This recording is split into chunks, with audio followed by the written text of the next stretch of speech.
Пару слов скажите, пожалуйста, о предстоящем турнире, который завтра начинается.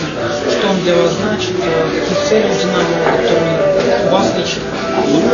Ну, первое, это важно играть дома, потому что мы были там на поиску уже. И я думаю, что ребята хотят дома играть сейчас. И конечно, мы все хотим тренироваться на арене, так и играть. И это очень важно. И у нас было такое жесткое время. Сейчас и это нормально играть 2 матча. И потом через неделю у нас есть еще матч. И я думаю, что мы будем готовы. Что касается физического состояния игроков, все ли ну, я видел, что ребята были устала после Швейцарии. И мы уже работали 6 недель очень жестко. И сейчас это чуть-чуть легче время. Для вас это первый матч в качестве главного тренера «Динамо» перед родной публикой. Волнуетесь? Ну, я не знаю. Я думаю, что это как всегда. У меня 100% концентрация на работе. Это не первый раз новая команда. Это нормальная ситуация. Скажите, по поводу предстоящего сезона, сейчас наша конференция достаточно сильна, стала еще сильнее с возвращением Локомотива, укреплением ЦСКА. Как вы считаете, «Динамо» по-прежнему сможет бороться, претендовать и выходить в плей-офф, как в прошлом году? Или это будет тяжелее сделать? Ну, это КХЛ, это очень жесткий лига. Это очень такой маленький разница между командами. И мы знаем, что это, в принципе, каждая команда тоже играет очень хорошо, если она очень выигрывает.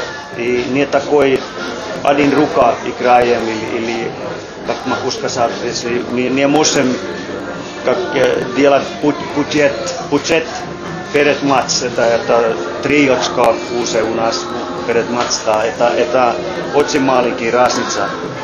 И надо постоянно 100% играть. Это как физически или концентрация, все надо 100%. Каждый вечер, если хотим выиграть.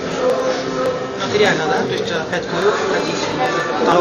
Ну, конечно, это цель, это плей-офф. Ну, конечно, это линия сезон, мы много месяцев играем, и это важно, что у нас тоже прогресс постоянно, и каждый месяц должен играть лучше. И, конечно, это будет тяжело время, как каждая команда есть. Это может быть 1 неделя, 2 недели или месяца. Но я думаю, что мы физически мы готовы.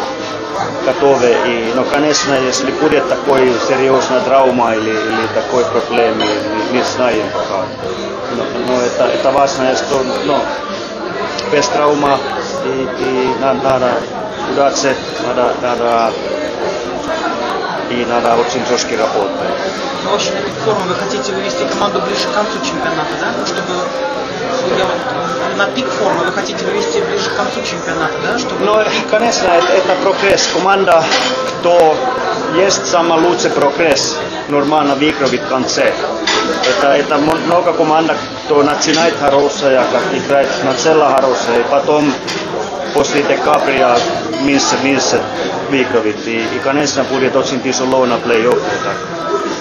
Это важно, что это постоянно так, мы учим новое и лучше играем. Последний два вопроса, пожалуйста. Гарри, может быть, скажите, как на микроклимате в команде сказался уход Мезина? Все-таки такой для Беларуси серьезный игрок, опытный. Заметно ли по тому, как команда ведет себя, как игроки ведут себя, что он ушел? Или это все-таки пережила команда, переварила? Первый я не могу ответить, как был раньше, я не знаю. Но сейчас я думаю, что микроклимат и команда это очень хорошая. Это ребята работают вместе. Как все новые игроков, очень позитивно, хорошая примера на все ребята, как должен работать. И я думаю, что микроклимат очень хороший. Скажите, может быть, скажете пару слов о новичках «Динамо», ну, которые пришли в этом межсезонье, и планируется ли еще кто-то, кто придет в «Динамо» вот, в ближайшее время? У нас нет такой плана, я не знаю. Ну, тогда, может быть, о тех, кто пришел, скажете пару слов. Вот Степлтон. Да, вот это ребята, да. Но Stapleton, Murphy, ну это такие игроков, что я знаю из Финляндии уже, и очень такой позитивно, хорошая игроков, команда игроков, очень играет команда. Brögren то же самое, он такой жесткий игрок, он тоже был капитан команда, и он тоже такой большое сердце, и очень хороший человек. Это пример вот это три, очень хороший. Кто еще у нас? Вы довольны этим приобретением? Ну да, очень хороший. Все, спасибо. Парень должен уезжать. Окей, спасибо. Спасибо.